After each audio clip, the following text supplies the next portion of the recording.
Let's look at the treatment for H. pylori infection.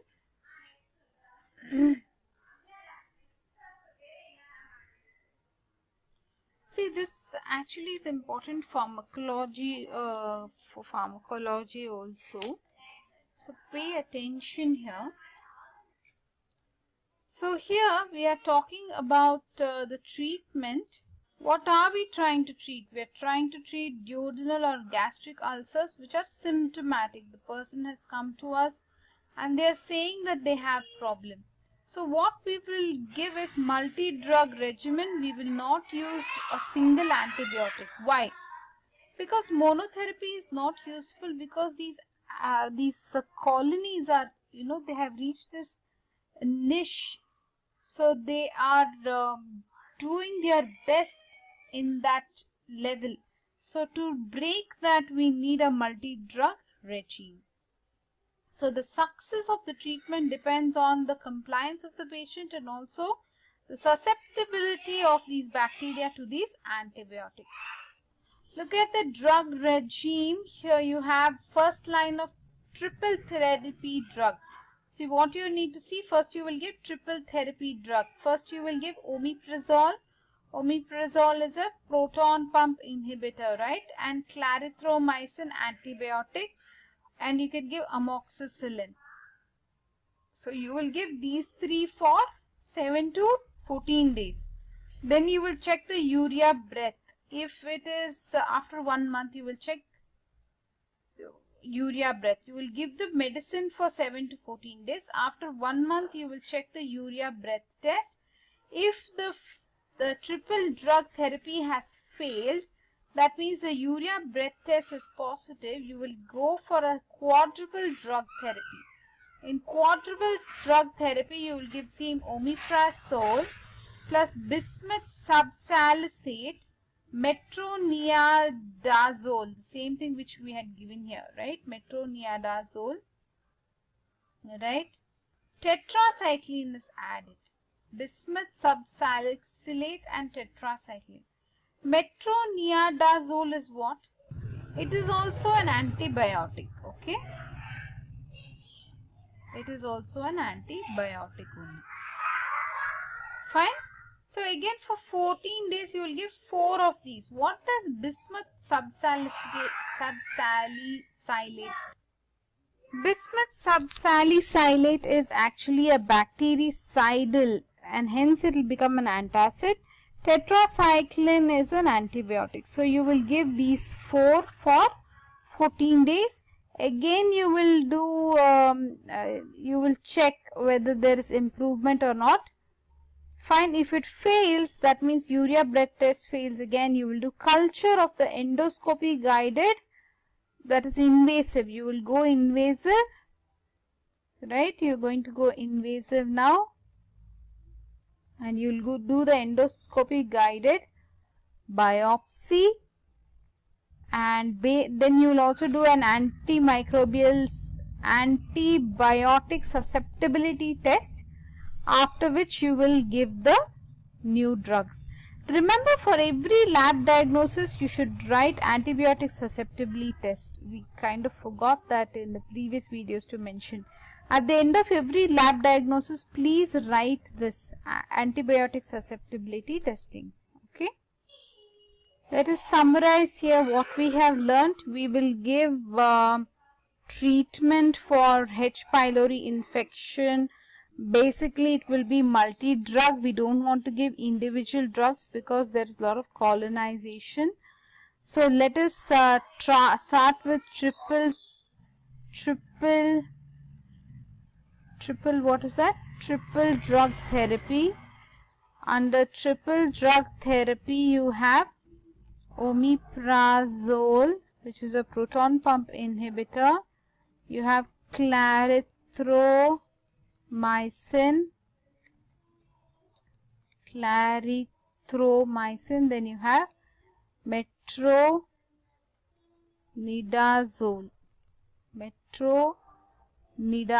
Or you can give amoxicillin. If this fails, this actually you will give for 7 to 14 days, okay? After 1 month only you will do the urea breath test. If that fails, then you will give the quadruple drug therapy, in which you'll give omeprazole instead of clarithromycin. You get bismuth subsalicylate, which is a bactericidal agent, and you will also add the fourth drug, that is tetracycline. This again you will give for 14 days. Again, if there is failure, you will do a endoscopy guided biopsy, get the tissue, and then you will do an antibiotic susceptibility testing to know which drug might work. Is this much clear? Okay, good. This video, let us look at Helicobacter pylori infection, the pathogenesis. Okay? Yeah. So you should know one thing. H. pylori colonizes 50%. Okay, 50% of the world's human population. In their stomach it will colonize. Okay? Yeah. This is one of the things, and the colonization is favored because of some factors. It is favored because of the motility of the H. pylori. It is H. pylori is highly motile. It is it has 4 to 8 unipolar flagella. We told you, right? It has some 7 sheath flagella, etc. So it is having 4 to 8 Yeah. unipolar flagella. Did you understand? Yeah. Good. Now, it is going to remain in the viscous environment of the mucous layer overlying the gastric mucosa. So, where it is going to be? It is going to be over the gastric mucosa. Okay? Yeah. Now, one more reason that the H. pylori is able to survive in the stomach is because it has acid resistance. It has acid resistance, which may be due to these enzymes. Urease enzyme. Obviously, we have spoken about urease enzyme already, right? Urease enzyme. Yes, urease enzyme, and amidase arginase. Say amidase arginase.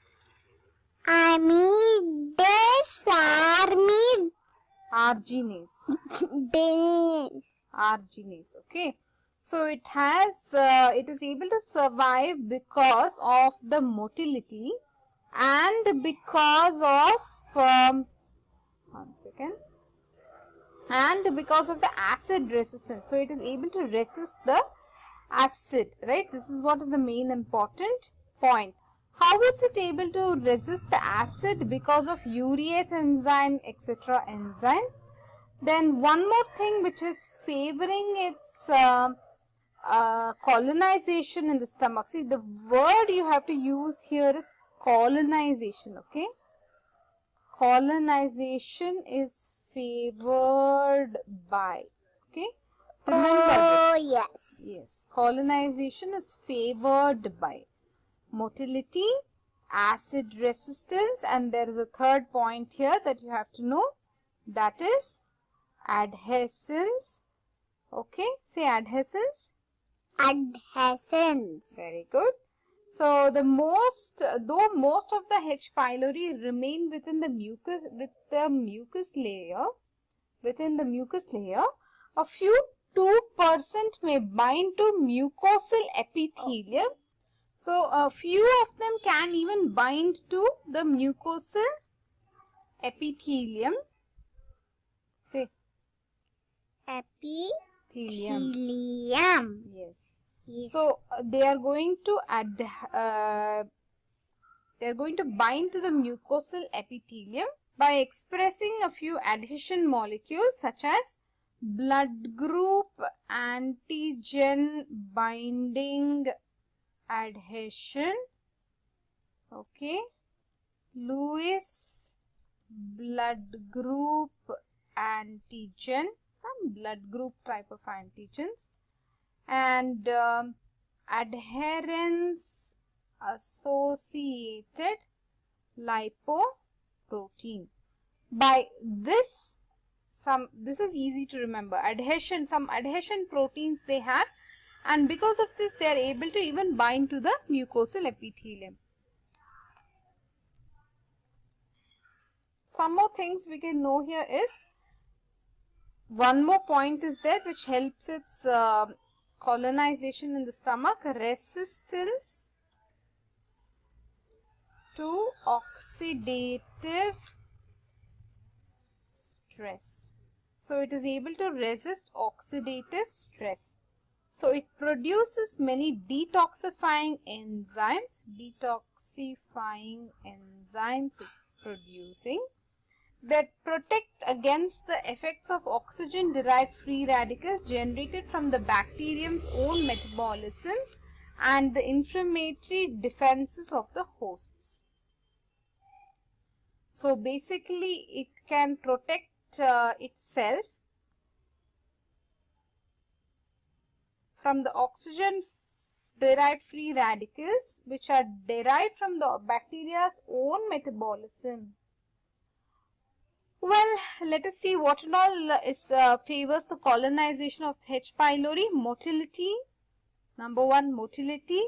Acid resistance. It's motile. It is resistant to acid of the gastric acid, and it has adhesins which will help it bind to the mucosal epithelium, and also resistance to the oxidative stress. Right? Resistance to the oxidative stress.